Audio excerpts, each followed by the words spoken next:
Bonjour! Je vais vous montrer comment savoir si un harnais est fait pour votre chien. Ça va être pratique pour n'importe qui a un harnais à la maison et veut savoir si ce harnais-là est le bon fit pour son chien. Alors, on commence dès maintenant. Ici, j'ai Poca. C'est notre chien modèle par excellence. Elle a un harnais qui lui fait à la perfection. Je vais vous montrer qu'est-ce qu'on doit regarder pour savoir si le harnais est fait correctement. Mais la première des choses, il faut que le chien soit debout. Fait que, Poca, good girl, hold.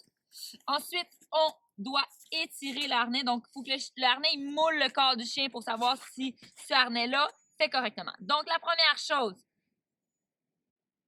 le dessus, ici, le diamant qui est ici, arrive entre les deux omoplates du chien, donc la scapula du chien, les deux scapulas qui viennent vraiment ici sur le côté. Donc, cet espace-là est dégagé, mais le petit diamant ici arrive par-dessus. Ensuite, à l'avant du chien, on a un autre petit diamant, l'intersection des deux sangles. Et ce point-ci, si on va mettre son doigt en dessous, arrive à la pointe du sternum. Donc, c'est super important. Donc, rentrez vos doigts en dessous, ça arrive à la pointe du sternum. Donc, le harnais n'est pas dans le mou du cou. Parce que si le chien tire puis le harnais va dans le mou du cou, alors ça va l'étouffer. On ne veut pas ça.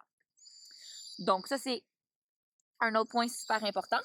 Par la suite, lorsqu'on étire le harnais doit arriver au début de la queue, donc vraiment à l'intersection de la queue avec le reste du corps. Donc, ça, il va le rejoindre seulement une fois étiré.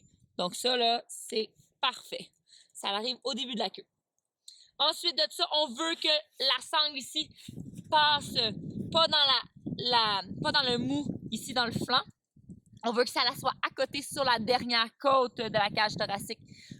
Une autre chose qu'on va regarder, on veut que la sangle ici, on veut pas que ça soit sur qu'elle arrive, on veut que ça suive la cage thoracique, mais on veut pas que ça soit en dessous de l'épaule du chien. Donc, le chien doit avoir un libre mouvement de sa patte ici, sans qu'il y ait un frottement sur la sangle du harnais.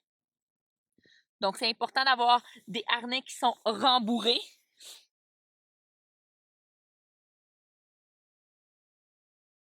Donc, on peut avoir un harnais qui est rembourré à la totalité de la longueur du harnais.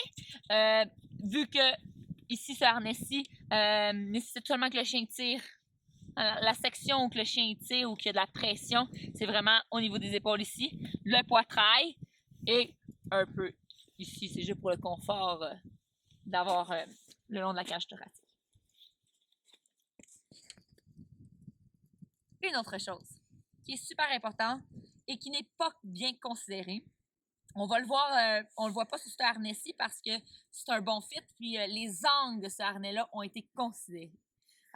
Malheureusement, c'est pas tous les harnais qui considèrent ces angles de couture-là. Alors, je vous montre ici, une fois qu'il est étiré, vous voyez comment que le harnais, il moule le chien à la perfection ici. Les angles sont bas, bon, sont parfaits. Il n'y a pas de plis aux angles ici. Donc, il y a des harnais qui vont, une fois étirés, plier ici parce que l'angle n'est pas bon. Et ça fait un point de pression. Ça va rentrer dans la côte du chien au niveau de la couture. Donc ça, c'est un harnais que le niveau du cou, vraiment les sangles au niveau du cou sont beaucoup trop serrées pour Poca. Donc si elle tirait dans ce harnais-ci, le harnais, là, il pousserait dans le mou de son cou et il l'étoufferait à la longue. Son sternum là, est vraiment où j'ai mon doigt. Donc 2 pouces. Le harnais est fini 2 pouces trop haut. Donc vraiment où j'ai mon doigt, il faudrait que ce soit cette section-ci, donc le petit triangle ici qui arrive sur mon doigt. Est-ce que ce harnais-là, il fait sur Poca, d'après vous?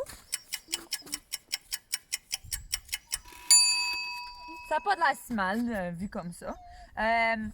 Ici, le harnais, l'ouverture du cou est un peu trop grande. Elle vient elle vient vraiment par-dessus les omoplates du chien ici, ce qu'on veut éviter. Et si on regarde un peu plus bas, on retrouve la pointe du sternum. Il est un peu plus bas. Rien de trop dramatique, mais on voudrait que le petit diamant de couture ici arrive vraiment dessus, tandis qu'il est un peu plus bas. Ça se garde rendu au niveau du dos. Malgré que lorsque l'harnais n'est pas étiré, il arrive au début de la queue. Pour savoir si un harnais fait correctement sur le chien, on doit l'étirer. Alors, je l'étire. Et on voit que le harnais, il dépasse d'environ 2 pouces le début de la queue qui se trouve ici. Donc, c'est pas souhaitable. Puis, on remarque quelque chose d'autre. Donc, il y a les ailes d'hélium ici. Donc, c'est les petites pointes qu'on peut sentir avec nos doigts. Et ça vient frotter, vraiment abaisser même les pointes d'hélium ici. Ce qui est vraiment pas souhaitable. Ça va faire de la friction à la longue. Puis c'est un point de pression non souhaité. Coucou! Est-ce que ce harnais-là, il fait sur mon chien? Eh bien non! Une fois étiré, il arrive trop court. Donc, on aimerait qu'il arrive ici. Donc, peut-être 2 pouces de trop court.